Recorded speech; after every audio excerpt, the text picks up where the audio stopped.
High everyone, আসসালামু আলাইকুম। Welcome back to my channel Ishra Jahan vlogs. আশা করি আপনারা সবাই ভালো আছেন। আমরাও আলহামদুলিল্লাহ ভালো আছি। দেশ এবং প্রবাস থেকে এই মুহূর্তে ভিডিওটি দেখছেন, আশা রাখি আমার আজকের ব্লগ ভিডিওটি অনেক বেশি এনজয় করবেন। আজকের ব্লগ ভিডিওটি আমি এখন শুরু করছি বিকাল 3:30 থেকে। আর আমরা কিন্তু চলে এসেছি আগারগাঁও। আর এখানে কিন্তু আসার মেন কারণ হচ্ছে একটু ঘোরাঘুরি করব। আমরা এসেছি আগারগাঁও পুরাতন বিমানবন্দর জাদুঘরে। তো এখন আমরা কিন্তু জাদুঘরের ভিতরে ঢুকে যাচ্ছি। এখানে আমরা পুরাতন যে হেলিকপ্টারগুলো আছে, প্লেন আছে, এগুলো আমরা একটু ইষ্টামণিকে দেখানোর চেষ্টা করব। 2 বছর আগে ইষ্টামণিকে নিয়ে কিন্তু আমরা এই জাদুঘরে এসেছিলাম। তো আজকে ইষ্টামণিকে নিয়ে আসার কারণ হচ্ছে এখন মাশাল্লাহ অনেক বোঝে, তো এখন দেখে কিন্তু অনেক বেশি মজা পাবে। তো এইখানে কিন্তু ইষ্টামণি উপরে যে প্লেনগুলো ছিল ওইগুলোই দেখতেছে। তো আমরা কিন্তু এখন ভিতরে চলে যাচ্ছি। আর আপনি এখানে কিন্তু পরিবার নিয়ে ঘুরতে পারবেন। অনেক সুন্দর পরিবেশ, আর এই সুন্দর পরিবেশ কিন্তু আপনাকে ভীষণ মুগ্ধ করবে। তো ঈদের পরে যেহেতু এসেছে, অনেক ভিড় ছিল, সবাই কিন্তু তার পরিবার নিয়ে এসেছে। তো আমরাও কিন্তু আমাদের পরিবার নিয়ে চলে আসলাম পুরাতন বিমানবন্দর জাদুঘরে। আর এইটা কিন্তু আসা খুবই ইজি। আপনারা আগারগাঁওতে যে মেট্রো রেল আছে, এই স্টেশনের পাশেই কিন্তু এই পুরাতন জাদুঘর। তো ইষ্টামণিকে নিয়ে একটু ঘুরতে বেশ ভালো লাগবে। আর প্রচুর মানুষ ছিল, আর সেই সাথে কিন্তু রোদও ছিল, একটু গরমও লাগতেছিল। কিন্তু ছবি তুলব বিধায় এই জন্য কিন্তু একটু আগেই চলে এসেছি, কারণ ন্যাচারাল আলোতে ছবি তুলতে কিন্তু বেশ ভালো লাগে। তো এখানে কিন্তু আমি এই যে হেলিকপ্টারগুলো একটু দেখানোর চেষ্টা করছি। এই হেলিকপ্টারগুলো কিন্তু বিভিন্ন ধরনের, তো ওইভাবে তো আসলে নাম বলতে পারবো না। তো এইগুলোই আপনাদের সাথে একটু শেয়ার করছি। আর এইদিকে বাপ বেটি সুন্দর সুন্দর ছবি তুলে নিচ্ছে। আর এই ছবি তুলতে কিন্তু বেশ কষ্ট হচ্ছিল। আর সেই সাথে আপনাদের মাঝে ভিডিও তৈরি করব। দেখতেই পারছেন যে এত মানুষের ভিতরে ভিডিও করাটা আসলে মুশকিল। তো এইদিকে ইষ্টামণি বলতেছে যে সে নাকি হেলিকপ্টারে উঠবে। তো এখন ইষ্টামণির জন্য টিকিট কাটা হচ্ছে। হেলিকপ্টারে উঠতে কিন্তু 30 টাকা লাগবে আপনার, মানে প্রতিজনের। তো এখন এই যে ইষ্টামণি কিন্তু হেলিকপ্টারে উঠে যাবে। আর হেলিকপ্টারের ভিতরে কিন্তু এসি আছে। তো যেহেতু সুযোগ আছে, ইষ্টামণি বলতেছে যে সে হেলিকপ্টার চালাবে। এখানে কিন্তু অনেক ভিড়, যেহেতু আমরা ঈদের কিন্তু 2 দিন পরে এসেছিলাম, তো একটু ভিড় থাকবে, এটাই কিন্তু স্বাভাবিক। তো ইষ্টামণি কিন্তু হেলিকপ্টারে ঘুরে অনেক বেশি মজা পেয়েছে। তো এই যে দেখতেই পাচ্ছেন লাফালাফি করতেছে। পরিবার পরিজন নিয়ে আসলে আর ছোট বাচ্চা নিয়ে আসলে কিন্তু ঘুরতে কিন্তু বেশ ভালো লাগে। আর ঈদের সময় কিন্তু দেখা গেছে একটু ভিড় বেশি থাকে। তো বাচ্চা কাচ্চা ছেড়ে আসলে ঘোরাঘুরি করলে দেখা গেছে বাচ্চারা হারিয়ে যাবে। আমার চোখের সামনে 3-4টা বাচ্চা এইভাবে কিন্তু হারিয়ে গিয়েছে। পরবর্তীতে কিন্তু খুঁজে পেয়েছে। তারপরও দেখা গেছে যে হ্যাসেলটা পোহাইতে হয়, বাচ্চা হারানোর মানে যে কষ্ট, এটা আসলে বলে বোঝাইতে পারবে না। যার বাচ্চা হারিয়ে যায় একমাত্র সেই বোঝে যে এর কষ্ট।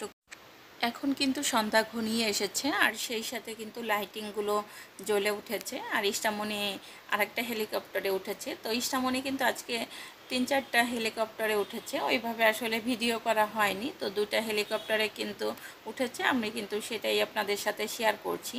সব বাচ্চারা কিন্তু হেলিকপ্টারে ওঠার জন্য পাগল। আর এখানে ঘোরার মতো দেখার মতো হেলিকপ্টারগুলোই আছে, আর সুন্দর খোলামেলা মাঠ আছে, এই আর কি। আমি যেহেতু দিনের বেলা ভয়েস কভার করতেছি, আর আমার বাসা রোডের পাশে, অনেক বেশি নয়েজ আসতে পারে।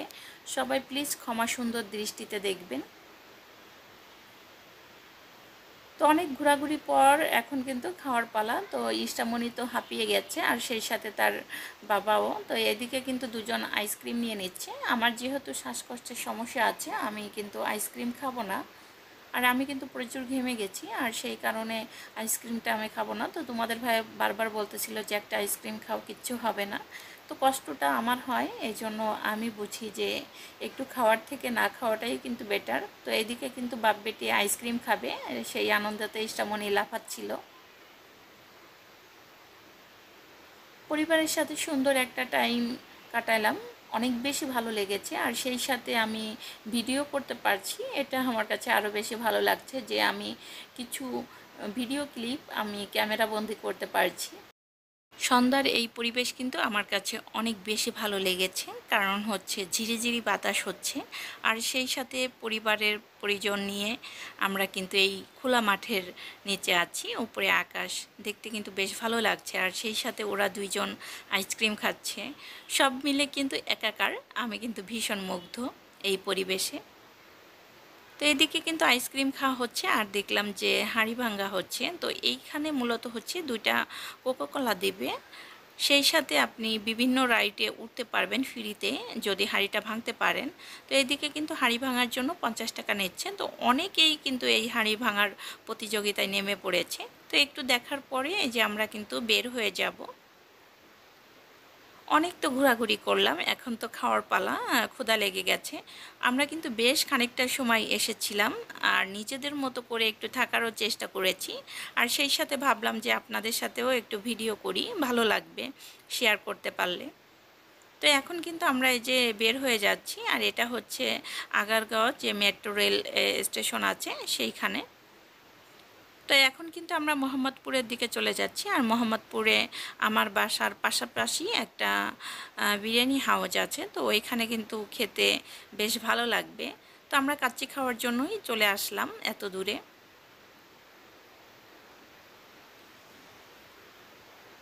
তো এখন কিন্তু আমরা খাবো আর আপনাদের সাথে শেয়ার করব। থাম্বনেল এবং টাইটেল দেখে আমার ভিডিওটি যারা ক্লিক করছেন, আমি কিন্তু এখন মূলত আপনাদের সাথে সেই কথাগুলো শেয়ার করতে চলছি। শারমিন এবং রাজ একটা এচি কিনে এমন ভাব দেখাচ্ছে মনে হচ্ছে যে 7 জন্মের পাওয়া। আরে ভাই, এত আদিক্ষেতা করার কি আছে? একটা এচি কিনে কিন্তু 3-4টা ভিডিও দেওয়া হয়ে গেছে, মানে এচির টাকাটা কিভাবে উঠানো যাবে সেই চেষ্টাটাই আছে।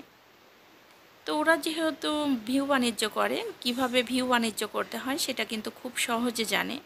আমার কথা হচ্ছে তোরা ভালো আছিস, ভালো থাক। তারপরে এমন ন্যাকামি করে মাঝে মাঝে কিন্তু ঝাড়ুপিটাও করতে ইচ্ছা করে, এই আর কি।